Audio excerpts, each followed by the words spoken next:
वो भाई टीवी देख रहे हैं, भूत वाला पिक्चर। बाहर से आवाज आ रही डर है, गए। चलो देखते हैं। बाहर से आवाज आ रहा है, जा रहे देख। बाहर तो कुछ भी नहीं, कुछ चलो। भी नहीं है।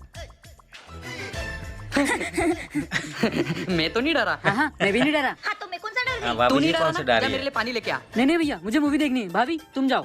हाँ काजू, तुम नहीं डरी ना, तुम लाओ। हाँ जाओ भाभी जी हाँ, लेके आओ लाती हूँ। पानी।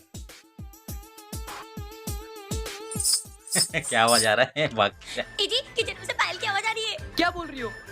हाँ तुम दोनों जाओ देख कर आओ। चल छोटे। जाओ देख के आओ भाई, कहाँ से नहीं आवाज आ यार रहा छोटे, है? आवाज। देखो देखो आ भाई। हाँ आई। भैया ये आवाज आ कहाँ रही से है। आवाज आ रही है? भैया आप क्या करें?